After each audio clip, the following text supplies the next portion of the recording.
sou Davi Narciso, sou estudante de Teologia e hoje nós iremos comentar o Evangelho de João no capítulo 13. Mas antes de a gente fazer o comentário, vem aqui, aqui na inscrição, faça a inscrição nesse canal para que você possa receber todos os conteúdos que a gente disponibiliza aqui, inclusive ajudar a nossa ação para que a gente continue cada vez mais e que esse trabalho expanda cada vez mais, Então, se inscreva no canal, clica no sininho para que tudo que a gente postar você receba dentro do conforto do seu lar, para que você tenha acesso a todo esse conteúdo, tá? E mais, comente, Fale se você gostou, se você não gostou. Se não gostar, faça sua crítica aqui para a gente poder melhorar cada vez mais. Se eu errar em alguma coisa, porque eu posso errar, sou passível de erro. Então, eu possa melhorar cada vez mais. E, principalmente, compartilhe esse conteúdo. Se você tem pessoas dentro da sua comunidade que você sabe que se interessam por esse conteúdo, partilhe com eles. E, principalmente, permita que as pessoas dentro da sua comunidade cresçam cada vez mais, porque, assim, com o crescimento delas, elas vão servir futuramente para poder edificar a sua vida, Elas vão poder servir na obra de Deus para poder propiciar o seu crescimento. Uma outra coisa, venha na descrição do vídeo. Na descrição do vídeo existem alguns mecanismos para você poder abençoar essa obra, porque é um tempo que a gente disponibiliza aqui para vocês gratuitamente, não estou cobrando nada de ninguém, mas se você tiver o desejo, tiver o interesse de abençoar essa obra, venha na descrição do vídeo, vão haver alguns links aqui e algumas descrições e você vai poder abençoar essa obra cada vez mais, tá bom? Então, para você abençoar essa obra, faça algumas coisas. Principalmente, se inscreva no canal, curta, comente e compartilhe. Isso é o principal. Se em algum momento você sentir no coração de nos abençoar, venha na descrição do vídeo, leia, e aí os links que estiverem, entre, analise, veja e tudo mais. E, se possível, as coisas que estão ali, analise e permita que o Espírito Santo toque no seu coração. Se não tocar, o mais importante é que você receba o conteúdo dessa obra. É isso que para nós é melhor. E nos ajude em oração, para que a gente possa crescer cada vez mais e que Deus venha nos abençoar. Essa obra está sendo abençoada por Deus, tem crescido pela misericórdia de Deus, e graças a Deus a gente tem crescido a cada dia mais. Mas, se for da sua vontade e segundo a vontade de Deus, abençoe essa obra, tá? Agora, se inscrever, curtir e compartilhar, faça isso para o reino de Deus, tá bom? Mas vamos voltar aqui e discutir esse texto, tá bom? Então hoje a gente vai discutir o capítulo 13 do Evangelho de João, e esse capítulo ele é muito interessante, muito interessante. É um dos capítulos assim que mais nos chamam a atenção, porque tem alguns detalhes aqui dentro que eles são teologicamente com grande significado. Alguns elementos, tá? Não são muitos elementos, mas o pouco que tem, ele sintetiza a ação do ministério. Sabe o que acontece? Quando a gente olha para a Bíblia, principalmente no Novo Testamento, existem elementos que apontam para o passado, tá bom? Então eles vão apontando para o passado, com toda uma organização, uma conjuntura, para que nesse passado venha e legitime a figura do Cristo, tá bom? Tem algumas situações no Evangelho de Mateus que não aponta para o passado, mas aponta para o futuro, tá? E o futuro da Igreja de Deus. E eu falei o Evangelho de Mateus, eu errei. Evangelho de João e todos os evangelhos sinóticos. Todos os evangelhos, eles têm situações que apontam para o passado e situações que apontam para o futuro, tá? E o futuro, claramente, o futuro da Igreja de Deus. Esse texto, ele tem alguns pontos que apresenta qual deve ser o comportamento do cristão, tá bom? O comportamento da Igreja de Deus. Quando a gente olha sobre a ação de Deus e sobre a ordenança, sobre a lei de Deus, a gente vê aqui como deve ser feito, tá bom? E a gente vai detalhar tudo isso para vocês claramente, tá bom? Então é isso, tá? Esse evangelho, no capítulo 13, ele vem e detalha claramente qual deve ser o comportamento do crente segundo esse serviço que é a obra de Deus, tá bom? Mas vamos pegar trecho a trecho e a gente vem esclarecendo e apresentando com profundidade bíblica e profundidade teológica tudo isso para a obra de Deus e para que a obra de Deus cresça e resplandeça cada vez mais na tua vida. Vamos mergulhar? Vamos lá. No capítulo 13, logo que inicia esse capítulo, olha só o que ele fala. A situação que está sendo apresentada é a situação de lava-pés. Então Jesus Cristo vai lavar os pés desses discípulos e desse grupo que estava ali, tá? Então ele vai lavar os pés desses discípulos, tá? Mas quando ele abre, ele vem com esse trecho e ele diz assim: tendo amado os seus discípulos que estavam no mundo, amou-os até o fim, tá bom? Então o amor de Cristo, ele não começou especificamente no momento que foram escolhidos, tá? Mas ele os amou antes e por amá-los os escolheu. E quando ele os escolheu, ele teve um comportamento de amor até o fim. Nesse momento a gente já começa a entender como deve ser o nosso comportamento e a nossa vida religiosa. Primeiro, você deve amar as pessoas mesmo antes de conhecê-las. Você deve amar esse corpo de Cristo, as pessoas que fazem parte do corpo de Cristo e também as que não ainda fazem parte do corpo de Cristo, mesmo antes de você conhecê-las. E depois que você as conhece, você deve amá-las até o fim. E quando vai ser o fim?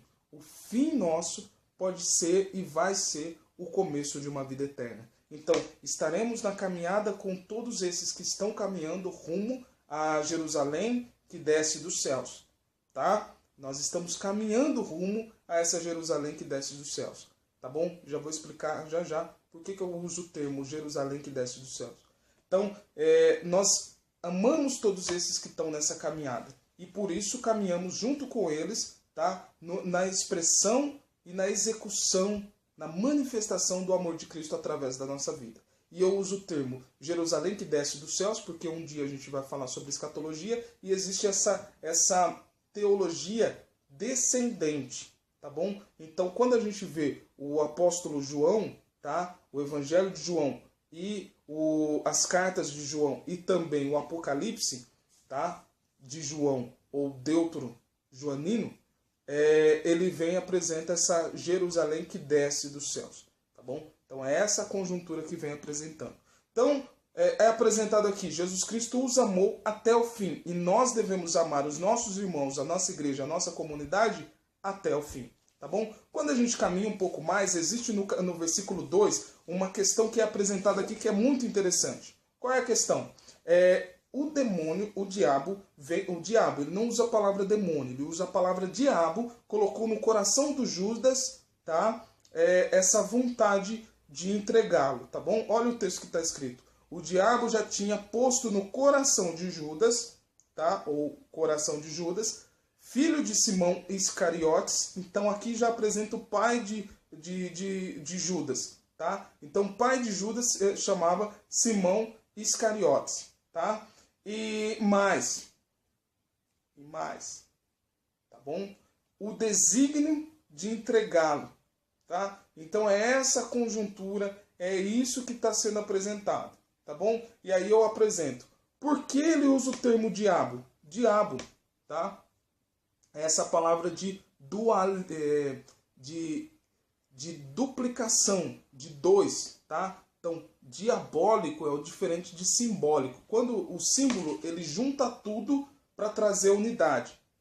O diabólico, ele separa tudo para trazer divisão. Então, quando ele vem e coloca no coração de Judas a vontade de entregar Jesus, ele veio e colocou no coração de Judas a possibilidade de dividir essa obra de Deus. Tá bom? E aí a gente abre um parênteses e aponta para você e fala: cuidado com os sentimentos que são colocados no seu coração, para que não sejam sentimentos para causar divisão na obra de Deus. Tá bom? Então a gente tem que ter muita clareza de qual é o sentimento que estão sendo postos nos nossos corações, para que a gente não dê trela, né? Não alimente sentimentos que vão causar divisão na obra de Deus. Tá bom?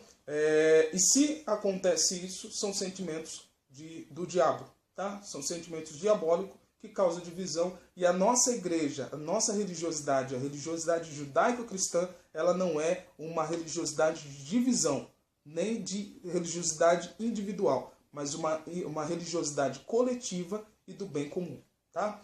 Então vamos avançar mais um pouco. Tá? Quando a gente vai para o versículo 4, aí apresenta uma outra questão, tá bom?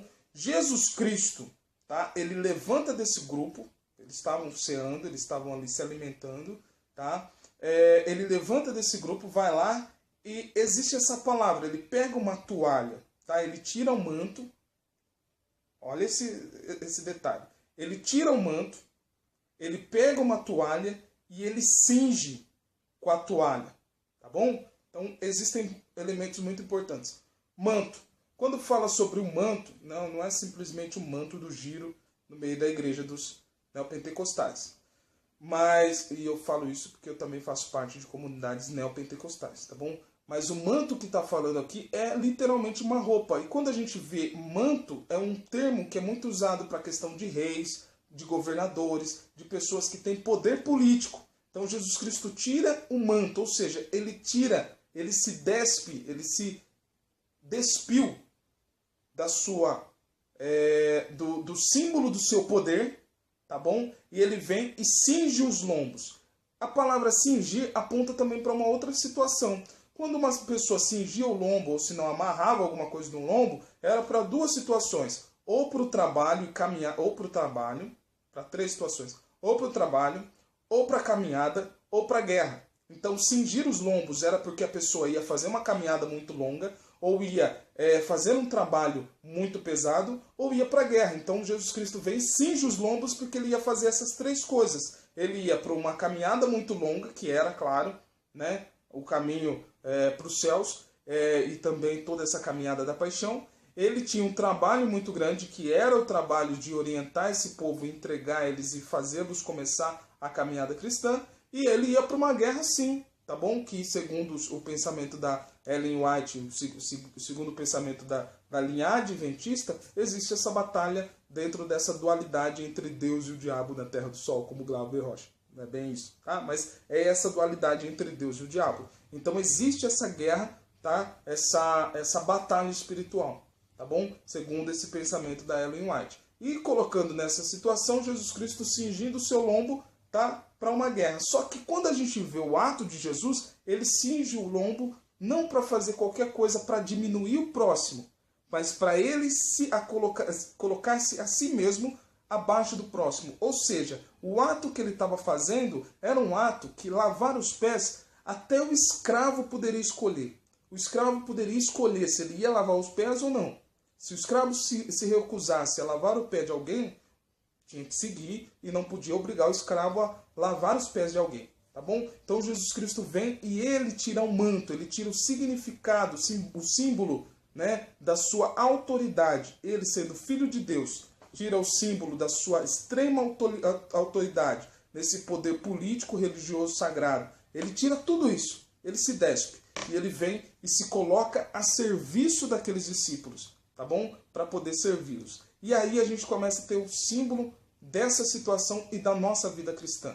Nós fomos escolhidos para servir. Nós fomos escolhidos para sermos úteis dentro da obra de Deus. Então nós fomos escolhidos para poder abençoar a igreja e a comunidade de Deus. Então foi para isso que nós fomos escolhidos, eu e você. Então abençoa a comunidade onde você vive, abençoa a obra de Deus, ajude as pessoas a crescerem cada vez mais. Tá? Deus te disponibilizou e nos disponibilizou habilidades para podermos abençoar todas as pessoas. E Jesus Cristo vem, abre mão de todos esses status que o manto poderia trazer e vem e se coloca abaixo desses sujeitos e lava os pés dele. Tá bom? Um outro detalhe, tá? Um outro detalhe é que um outro detalhe dentro desse ato é o que? Jesus Cristo vai e lava os pés. Tá? Ele não lava o corpo inteiro, ele lava os pés. Por que ele lava os pés? Aí tem o significado do id. Então, com esses pés purificados, ele vem e faz e os encaminha para fazer a obra. Tá? Então, é essa a ação. Porém, uma outra coisa que a gente vê dentro desse ato é o que? Lavar os pés era um ritual, era um rito de purificação. Só que esse ato de Jesus, o mais importante não era a purificação, tá? O mais importante era o ato de servir, tá bom? Então, enquanto no Velho Testamento a busca era muito mais, não que não devemos nos purificar, tá? Eu estou falando que o que aprendemos com Cristo é que devemos estar sempre prontos a servir. Então, por isso que dentro dessa situação, o elemento mais importante para a gente analisar não é o ato da purificação, e sim o comportamento de Cristo em servir toda essa comunidade que ali estava com ele. E aí a gente vê também o símbolo do ID. Então, limpar esses pés para a caminhada a seguir. Um outro ponto que apresenta aqui também é que Jesus Cristo fala, quando não fosse recebido num determinado lugar, que batesse o pé e limpasse o pé e fosse para uma outra cidade, para um outro lugar. Quando a gente vê aqui, o evangelho dele não foi aceito dentro dos judeus. Então por isso que ele lava os pés dos discípulos para tirar essas poeiras dos judeus e poder começar essa obra no meio dos gentios. Então são essa série de significados que estão aqui dentro disponibilizados para a gente poder entender qual é a nossa função e a nossa obra dentro do reino de Deus. Tá bom? Quando a gente vai seguindo um pouco mais, no versículo 7, olha só. E aí responde Jesus, o que eu estou fazendo não sabes agora. Tá? Passadas essas coisas, porém, tu o compreenderás. Porque Pedro falou que não ia deixar limpar os pés dele. Tá? Porque Pedro se sentia que não podia fazer o mestre passar por essa humilhação, tá bom? E aí, Pedro vem e fala que jamais Jesus lavaria o pé dele. E aí Jesus Cristo responde, se não te lavar, não terás parte comigo. Quando a gente vê essa palavra parte comigo, a gente aponta para o filho pródigo. A gente lembra do filho pródigo. O que acontece lá? O filho pede a parte dele para poder ir para o mundo e viver sua vida do jeito que ele bem entendesse. Chega num outro momento, ele volta para casa e o pai o recebe de portas abertas. Quando a gente vê esse termo de não ter parte comigo, é que nós não receberemos a herança de Cristo se não servirmos. Nesse é o ponto mais importante. Se não estivermos predispostos a servir na obra de Deus, nunca teremos parte com Ele, nunca teremos a vida que Ele pode nos entregar. Por quê? Porque a herança de Cristo, a herança desse Evangelho é ter uma vida eterna. É isso que está sendo proposto. Então Jesus Cristo vem e fala sobre ter ou não parte comigo, é essa questão de receber ou não a herança que Jesus Cristo veio nos trazer. Tá bom? Vamos avançar. No versículo 10, tá? Jesus Cristo fala, quem já se banhou não tem necessidade senão de lavar os pés, pois já está todo o corpo puro. Ou seja, se você já tomou banho, já se limpou e tudo mais, o ato de lavar o teu pé não é importante. Aí chega um outro ponto. Quantas pessoas não têm a possibilidade nem de tomar um banho? Então quando nós estamos predispostos a servir, a gente tem que pelo menos dar condições para que as pessoas tenham uma vida, um momento e uma caminhada segundo a vontade de Deus e principalmente que tenha as oportunidades necessárias até para fazer sua higiene, sua alimentação e a sua vida melhor. Tá bom? É isso que é apresentado dentro desse ponto. Tá? Aí a gente vai para o versículo 16, tá bom? Que aí a gente já está concluindo essa parte material para entrar nesses momentos mais espirituais, tá bom? O que está lá no versículo 16? Tá? No versículo 16 está escrito, amém, amém, eu vos digo, o servo não é maior que o seu senhor, nem o apóstolo, tá? Maior do que aquele que o enviou. Ou seja, se Jesus Cristo, se nós somos servos de Cristo, tá? Por amor somos servos de Cristo, e se nós o escolhemos para poder seguir e servir, tá? Nós não somos maiores do que ele. E se ele, sendo maior que nós, lavou os nossos pés, nós devemos abençoar e servir cada vez mais as pessoas que Jesus Cristo, que Deus, que o Espírito Santo colocou para nós abençoarmos e servirmos. É essa situação que acontece, tá? Um outro ponto, tá bom? Que a gente vê nesse ponto é a questão que eu vou apresentar no outro ponto isso que eu ia falar, mas a questão do apóstolo. A palavra apóstolo significa mensageiro. Em outras Bíblias, a palavra que está escrito é mensageiro. Tá? Nessa Bíblia está escrito apóstolo, e aí a gente entende qual é o significado do apostolado, tá? Do título sacerdotal de apóstolo. Quando a gente vai para o próximo versículo, o versículo 17, tá escrito, se compreenderdes isso, sereis felizes, ou seja, sereis felizes se praticardes... Eu baguncei todo o texto, desculpa.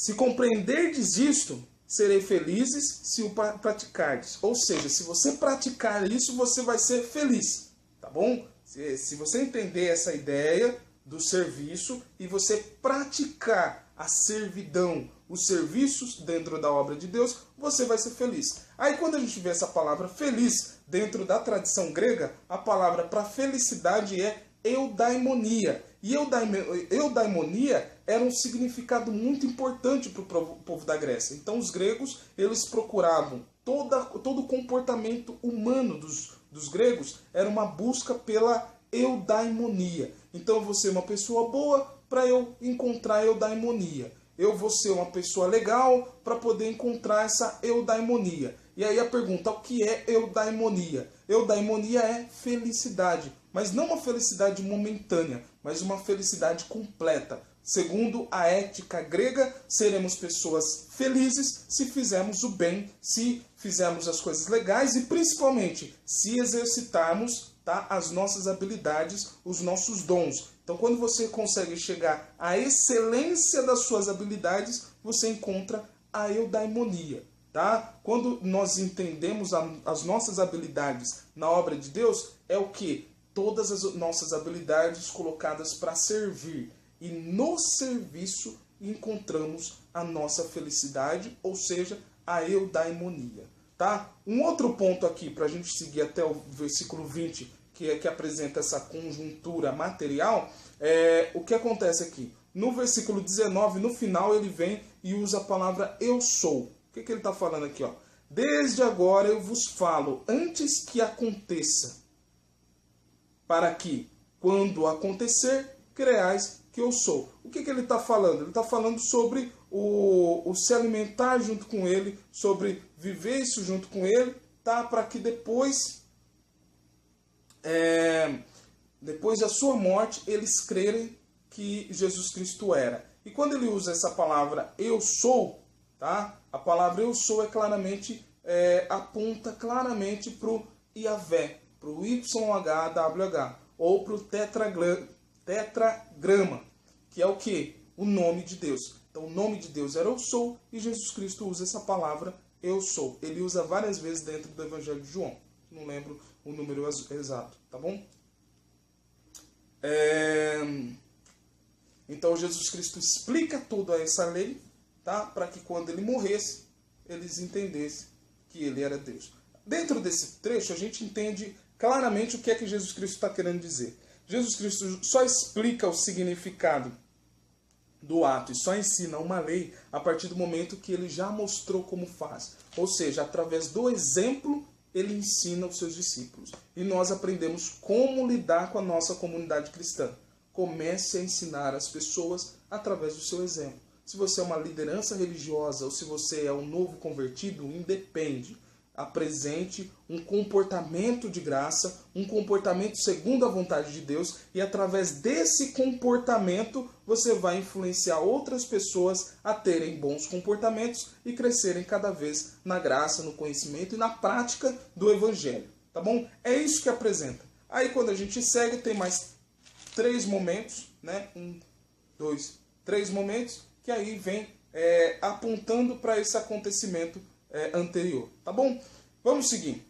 Aí, Jesus Cristo vem e apresenta a questão da entrega. Então, existe um que entregaria ele, tá? E dentro dessa conjuntura, o que acontece? Jesus Cristo lavou os pés dele, agora eles vão comer. No Evangelho de João é diferente. No Evangelho de João não é apresentado aquele momento que Jesus parte o pão. No Evangelho de João ele vem e apresenta uma alimentação junto com todos. E aí a gente começa a entender que tem um livro chamado Didaqué, ou Didaque, tá? Mas eu prefiro o nome Didaqué. O nome Didaqué. Tem um livro que ele vem apresentando como deveria ser a construção litúrgica, tá? Da comunidade cristã. E nesse livro é apresentada 3 refeições.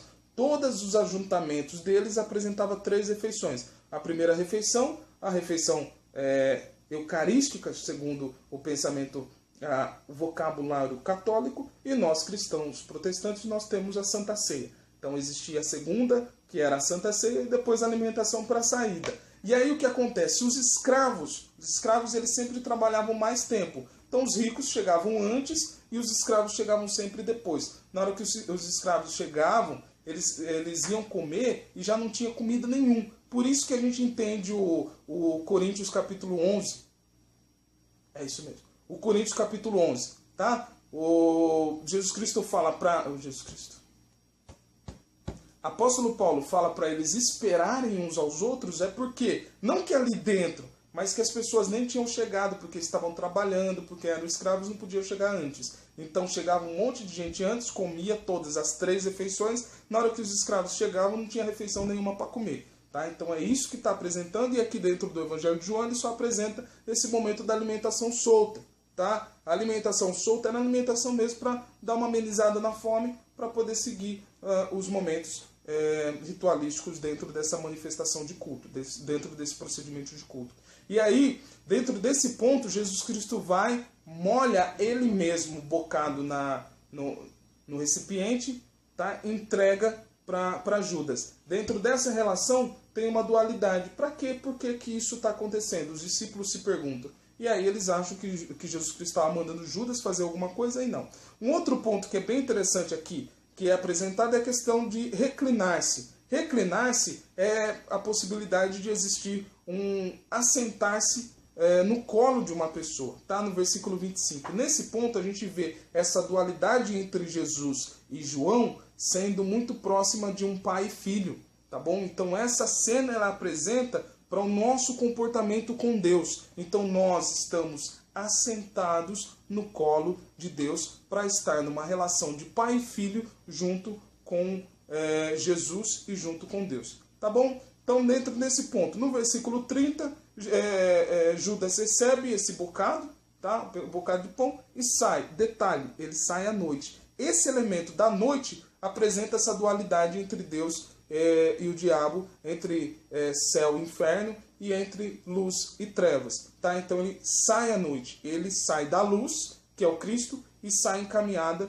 rumo à noite e à escuridão. Tá bom? Um outro ponto que é bem interessante dentro desse capítulo é apresentado sobre o mandamento. Mandamento lá no versículo 32. Olha só. Se Deus foi glorificado nele, também Deus o glorificará a si mesmo. E logo o glorificará. O que acontece? Quando nós permitimos que o nosso comportamento glorifique a Deus, Deus vem e glorifica a nós. Então tudo que nós fazemos a Deus em amor, Deus vem e faz a nós em amor também. Não é barganha com Deus, tá bom? Não estou fazendo para poder receber não, tá? Mas quando fazemos de todo o coração para Deus, Deus sim, Ele vem e nos entrega, nos retribui e lembra de nós. Um outro ponto que é muito importante é no versículo 34, que aí eu vou ler o que está apresentado, e aí olha o que está escrito. Dou-vos um mandamento novo, que nos... Vamos voltar para ficar bonitinho. Dou-vos um mandamento novo, que vos ameis uns aos outros, como eu vos amei. Assim também vós amai-vos uns aos outros. Nisso, todos reconhecerão que sois meus discípulos, se tiverdes amor uns pelos outros. Quando ele vem e apresenta o fato de amar-vos uns aos outros como eu vos amei, ele vem e dá uma incumbência muito pesada para a gente. Jesus Cristo amou toda a humanidade entregando a vida por todos nós. Se você ama o seu próximo como Jesus te amou, é você entregar a sua vida em benefício do seu próximo. Tá? Então a nossa prática e a nossa vida cristã é sempre procurar o bem do próximo, ajudar o próximo, ver a prosperidade e o crescimento do próximo. É nisso que se resume a nossa vida cristã. E quando estamos abençoando o próximo, Deus vem e abençoa a todos nós. Quando a gente chega, tá, à predição e negação de Pedro, e aí Pedro vem e fala sobre sua morte, fala que nunca o abandonaria, e aí Jesus Cristo vem e fala para ele que ele negaria 3 vezes. Tá bom? Então é isso que apresenta esse capítulo 13 do Evangelho de João. E aqui a gente vem e apresenta o que está nos apresentando, o que nos está dizendo tudo isso? Primeiro, Jesus Cristo é esse pão da vida que desce dos céus. E esse pão da vida que desce dos céus tem que estar na nossa boca para ser um alimento onde a gente medita nele, a gente sente esse sabor de Cristo numa prática cotidiana segundo a vontade de Cristo e a vontade de Deus. É isso que nós fomos instruídos a fazer. A nossa prática cristã, ela não pode ser simplesmente da boca para fora. O que nós falamos, ele deve vir depois do comportamento. Da mesma forma que Jesus Cristo ensinou a lei para eles depois de ter lavado seus pés e ter tido um ato de servidão, tá? Antes de aplicar a lei dele, nós devemos, antes de nós falarmos que amamos a Deus, nós devemos ter um comportamento de amor. Antes de nós falarmos que nós acreditamos em Deus, nós devemos ter um comportamento de fé em Deus. Antes de nós falarmos que nós somos de Deus, nós devemos ter comportamentos como seres e filhos de Deus. E essa é a lei que Jesus Cristo nos deu, que nós amássemos a Deus sobre todas as coisas e que nós amássemos o nosso próximo como Ele nos amou.